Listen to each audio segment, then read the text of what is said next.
cherchez une école de référence pour une double formation universitaire et professionnelle de qualité? Voici l'opportunité à ne pas rater. L'École supérieure d'administration, d'économie, de journalisme et des métiers de l'audiovisuel ESAE vous offre des programmes d'enseignement en licence et en master orientés vers l'emploi qui font d'elle une référence à travers les filières de l'administration générale et territoriale, l'administration du travail et de la sécurité sociale, droit, diplomatie et relations internationales, administration hospitalière, universitaire et intendance, journalisme et métiers de l'audiovisuel et toutes les filières des sciences de gestion. Une seule adresse, www.esae.bj.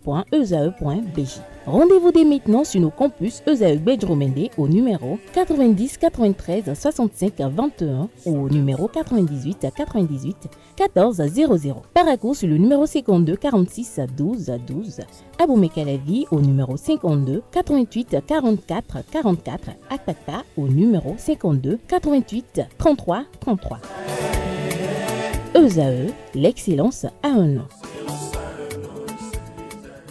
Bonjour à nouveau, chers amis internautes. Nous démarrons la une des journaux par le quotidien Maison, le quotidien béninois d'information générale et d'analyse L'Informateur qui ce matin en manchette affiche sommet des BRICS du 22 au 24 octobre 2024, les implications pour l'ordre mondial. Le Canard fait savoir que le sommet de Kazan marquera le début de la fin du dollar américain comme seule monnaie de réserve mondiale, le déclin de la domination des États-Unis et du monde occidental en général et l'aube d'une nouvelle ère, celle de monde multipolaire démocratique, ceci selon le journaliste, romancier et poète Kaderinis Isidoros. Retrouvez des détails sur son opinion sur ce sommet des BRICS qui aura lieu en octobre prochain. Des détails en page 3. On lit également à la une de l'Informateur de ce matin, adoption du budget du Parlement. Les démocrates ont voté oui. Les raisons vous sont exposées à la page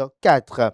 APIEX, les membres du conseil d'administration nommés par le président de la République, chef de l'État et chef du gouvernement, Patrice Talon. Retrouvez l'identité des nouveaux membres du conseil d'administration d'APIEX à la page 5 de la livraison de ce matin de l'Informateur. Démarrage de l'année scolaire 2024-2025. Luc Setonji Atropo, maire de la ville de Cotonou, au collège d'enseignement général Fieillon. En illustration, une photo du maire prise en situation sur laquelle on aperçoit à ses côtés le préfet du département du littoral en la personne de Alain Sourou Orunla. À l'oreille droite, le titre Journal École qui s'intéresse aux aspirants au métier d'enseignant. Une invite comme à l'accoutumée à découvrir dans les colonnes de sa parution les productions journalistiques des étudiants en formation sur les différents campus de l'ESAE, l'école supérieure d'administration, d'économie, de journalisme et des métiers de l'audiovisuel qui a ses campus dans les villes de Cotonou, d'Abomey-Calavi et de Paracourt. La Nation, ce matin en manchette, parle du bilan de la fonction publique. Les acquis qui satisfont agents et usagers vous sont exposés à la page 3. On peut lire également à la une du quotidien national d'information de ce mardi matin, évaluation économique. Le Bénin encouragé à poursuivre ses réformes. À la une du quotidien de service public de ce jour, rentrée scolaire 2024-2025, les écoles réouvertes avec des fortunes diverses. Retrouvez le constat effectué ça et là sur toute l'étendue du territoire national. Un dossier vous est proposé aux pages 8 et 9. On découvre à présent la manchette de Fraternité, e-commerce au Bénin, éduquer les consommateurs pour lever les barrières. On peut lire également à la une de Fraternité de ce mardi matin. Année scolaire 2024-2025, reprise effective sous de bons auspices. Retrouvez des détails aux pages 2 et 3. On découvre à présent la manchette de Le Matinal, très informative ce matin. Terrorisme au Nigeria et à Karimama. 3 Béninois enlevés, 2 policiers fusillés. Le Canard écrit noir sur blanc que 3 citoyens béninois en route vers le Bénin ont été enlevés par des individus armés non identifiés. C'est ce qu'a annoncé Crystal News News. Le lundi 16 septembre 2024, les 3 Béninois traversaient la frontière de Malanville quand ils ont été capturés dans cette zone frontalière côté Nigeria, précisément dans la ville de Katsina. Les ravisseurs ont envoyé une photo sur laquelle on aperçoit les 3 Béninois gardés en otage. Retrouvez des détails sur l'origine des Béninois, leur identité, des détails sur ce kidnapping et les démarches déjà entreprises par les forces de défense et de sécurité afin de ramener les citoyens au pays. Retrouvez des détails en page 3. On découvre à présent la une de Matin Libre. Sauvetage difficile du code électoral, les soldats de Patrice Talon pour imposer la relecture du code. On lit également à la une de Matin Libre de ce matin, opposant au régime de la rupture, il ne parle plus que comprendre du titre du journal, élément de réponse à la page 2. On peut lire également à la une de Matin Libre de ce matin, rentrée scolaire 2024-2025, Malanville et Karimama doivent encore attendre. Les raisons, pour ne pas dire le motif, vous est exposé à la page 9. L'événement précis communique ce matin en manchette brillant résultat aux derniers examens à Kilibo.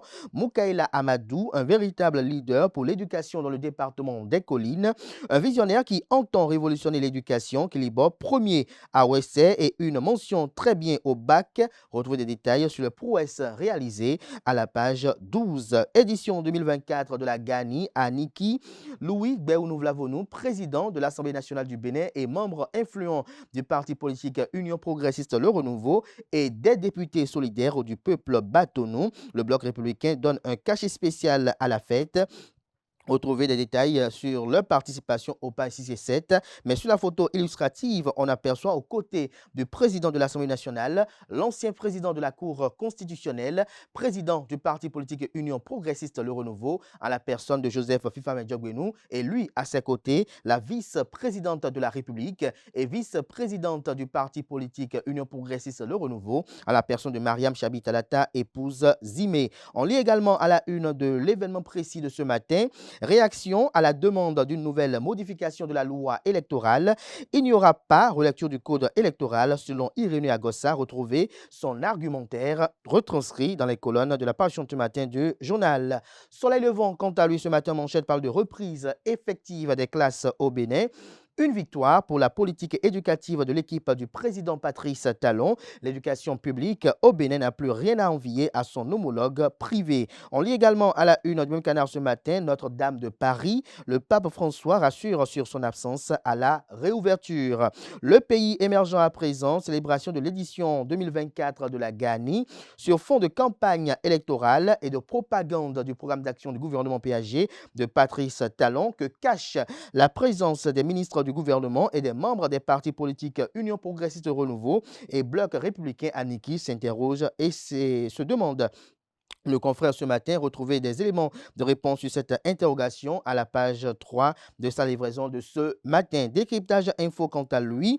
Soutien à l'excellence scolaire à Cotonou. Luc Setonji Atroko, maire de la ville de Cotonou, président de l'ANCB, l'Association nationale des communes du Bénin, et également président de sa fondation éponyme, récompense les meilleurs élèves du collège Asfoua, les élites. Cour constitutionnelle, les précieux conseils du professeur Dorothée Sosa, président de la haute juridiction de la Cour des 7 sages, aux nouveaux assistants juridiques, lesquels conseils vous sont exposés dans les colonnes de la parution de ce matin.